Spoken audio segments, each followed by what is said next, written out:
El desarrollo estabilizador o el milagro mexicano, de 1958 a 1970. En 1940, con el conflicto de la Segunda Guerra Mundial y las consecuencias en el sector petrolero, se estabilizó hasta finales de este mismo año. Lázaro Cárdenas fue el primero en utilizar los instrumentos de la política económica con moderación para minimizar las fluctuaciones macroeconómicas externas. Se hizo fuerte la demanda de materias primas y mercancías, lo cual favoreció la creación de las industrias y un crecimiento económico sostenido hasta 1970, que fue calificado como el milagro mexicano, en el cual México se posicionó en América Latina con un crecimiento y una estabilidad política. Durante el mandato de Ávila Camacho, de 1940 a 1946, se observó una notable estabilidad política y un crecimiento económico. Entre 1940 y 1945, el PIB creció a un ritmo de 7.3%, índice nunca antes alcanzado en la etapa posrevolucionaria. Durante el mandato de Adolfo Ruiz Cortines, de 1952 a 1958, su lema fue de austeridad y trabajo. Se aceleró el reparto agrario, entregando un total de 3.5 millones de hectáreas. Creó el Programa de Bienestar Social Rural, estableció precios de garantía para las cosechas y el seguro agrícola. Inauguró la presa Falcón, impulsó la campaña nacional para la erradicación del paludismo, aumentó la producción petrolera. El CFE incorporó al sistema 627 localidades, invirtió en carreteras y vías ferroviarias. Equipó la UNAM e inició los subsidios a las universidades, construcción del Centro Médico Nacional, creó la Comisión Nacional de Energía Nuclear, se decretó la devaluación del peso, aumentó el salario de trabajadores e instituyó en 1954 la gratificación anual del aguinaldo para los servidores públicos y otorgó el voto a las mujeres. En el artículo 123, creado en 1938 para reglamentar las relaciones entre el Estado y sus trabajadores, también con esta iniciativa se fundaba el ISSSTE, un amplio espectro de prestaciones relacionadas con la salud y la vivienda, con relación a la política de salud y separar las funciones de las instituciones del sector, la Secretaría de Salubridad y Asistencia a las tareas asistenciales a los trabajadores de la industria y él se ocuparía de la burocracia. Cuando Adolfo López Mateos ocupó la presidencia, el crecimiento acelerado de los años 50 afincado en el uso intensivo y desmesurado de la mano de obra y en mecanismos autoritarios de control sindical estaba llegando a su fin, en palabras de Antonio Ortiz Mena, ideólogo del modelo estabilizador. Entre 1958 y 1959, amplios sectores de trabajadores del campo y de la ciudad estaban mandando el incremento de salarios, la democratización de sus sindicatos y su participación en la administración de las empresas del Estado. En el campo, los trabajadores agrícolas del corredor noroeste invadían las tierras de los agricultores, nylon, así llamados por su capacidad para estirar sus propiedades hasta límites exorbitantes. Los campesinos, además de la tierra, exigían la reorientación de las políticas de irrigación y de crédito, que hasta entonces solo se habían beneficiado de la agricultura de exportación. En el caso de los trabajadores urbanos, ferrocarrileros, telegrafistas, maestros y telefonistas, las protestas se dieron en forma coordinada y todos apuntaban para lograr una participación más amplia y directa en las decisiones relacionadas con la política de salarios y con la operación de las empresas del Estado. En esto consistió lo novedoso de sus acciones y a lo que a su vez las hacía más peligrosas a los ojos del gobierno y de los empresarios: la respuesta del Estado a las demandas obreras. Las primeras acciones del gobierno de López Mateos fueron dirigidas a neutralizar las protestas obreras, desarticulando las huelgas y enviando a sus dirigentes a la cárcel simultáneamente. Reanudaba un convenio en el Exim Bank y en la Tesorería de Estados Unidos, esto con la finalidad de disponer de inmediato de $612 millones. Hacia mediados de 1959, los problemas inmediatos que enfrenta la economía eran descapitalización apremiante agravada por las amenazas de una devaluación y la consiguiente fuga de capitales y un presupuesto deficitario.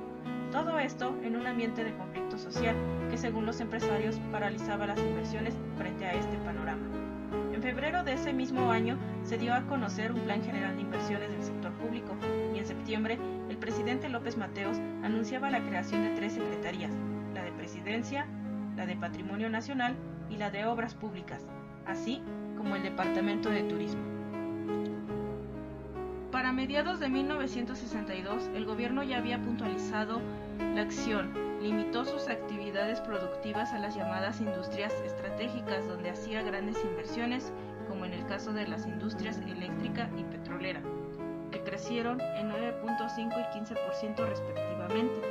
La inversión privada comprendía en las industrias del hierro y acero, las mecánicas, las de maquinaria y equipo, la electrónica, los productos químicos y farmacéuticos. Los grandes monopolios norteamericanos se abastecían de materias primas o bien terminar en México productos elaborados, desarrollando aquí solo las fases terminales, armado, envase y etiquetado de los productos. De igual manera, el campo de los bienes de consumo, textiles, grasa y jabones, calzado, etc. Pronto sería invadido por consorcios tan conocidos como la Palmolive, PET, la Procter & Gamble, la Anderson y Clayton y la Pepsi-Cola, quienes poco a poco empujaron el capital privado nacional hacia actividades especulativas como el comercio y la construcción. En 1962, México recibiría más de $100 millones para invertir en la construcción de viviendas, en el mejoramiento del uso y tenencia de la tierra, en los servicios de agua y en la educación. La participación creciente de capitales extranjeros en la industria de transformación, esta venía a alterar las condiciones de estabilidad impuestas a México por las propias instituciones financieras internacionales que exigían la pronta recuperación de la balanza comercial y la estabilidad de la moneda. Así, en poco tiempo empezarían a emerger los primeros conflictos en el campo. La abrupta declinación de la producción agropecuaria contrastaba notablemente con un ascenso creciente del Producto Bruto Interno, y con el dinamismo de las manufacturas, estas últimas constituyeron un imán irresistible para los campesinos desocupados que venían a engrosar el ejército industrial de reserva. En las industrias de punta, la proliferación del capital extranjero y la renovación tecnológica serían sinónimos de monopolios y de control sindical en la política. La expansión y diversificación del aparato estatal, especialmente de las instituciones educativas y de los servicios de seguridad social, tendrían un contrapunto en la prolongada y asfixiante totalización del poder político. Estos son algunos de los contrastes y de las contradicciones que se hincó. Varían en cerca de 10 años de desarrollo estabilizador. Emilio Portes Gil, quien de patrocinador de las organizaciones agrarias en su estado natal, se había convertido en feroz opositor de la reforma agraria. La fundación formaba parte de un plan internacional de desestabilización. Su primera etapa en México de ciencia había cubierto con la fundación del Movimiento de Liberación Nacional en 1961 y ahora se veía reactivada por el apoyo de Cárdenas a la Revolución Cubana y por su presencia en un acto que según ellos reunía a los más feroces opositores de la Revolución Mexicana.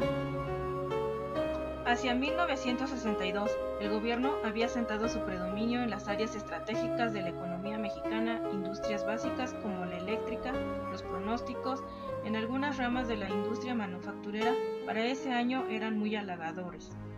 El milagro mexicano se había consumado en el campo de las reformas sociales. El interés fundamental estaba dirigido a extender los servicios educativos a grandes núcleos de la población urbana y rural, y la capacidad de las instituciones de salud se había asentado en mucho con la creación del ISSSTE y de los grandes hospitales como el Centro Médico Nacional y las reformas al artículo 123. Con relación a la política de salud, hay que recordar que desde 1961 se iniciaría un proceso para especializar y separar las funciones de las instituciones del sector. La Secretaría de Salubridad y Asistencia se limitaría desde entonces a las tareas sanitarias, asistenciales y preventivas. El IMSS tendría que prestar servicios médicos y hospitalarios a los trabajadores de la industria, y el ISSSTE se ocuparía de la burocracia. Conclusión. Se resalta la reforma agraria en ese periodo, que se convirtió en el principal instrumento de transformación social y económica del país. Los estados formaron ejidos que lograron el éxito. Aunque perdió importancia, después lo ocupó la industrialización. la industria petrolera generó importantes recursos. El milagro mexicano o desarrollo estabilizador tuvo efectos contraproducentes en la economía y la sociedad mexicana. La industria creció, pero no se formó una base sólida. La escasez de la tecnología y maquinaria provocaron que se generara la dependencia del capital extranjero, provocando a la nación una gran deuda externa con la devaluación de la moneda.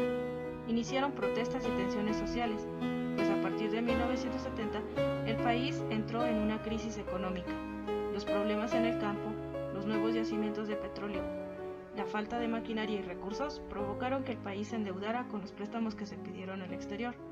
La política proteccionista diseñada por el Estado trajo como consecuencia el desarrollo de empresas sin competitividad con el exterior, que les impidió consolidarse a través de la exportación hacia mercados extranjeros, lo que impediría la creación de una verdadera industrialización moderna e independiente que contribuyera al desarrollo social del México posrevolucionario.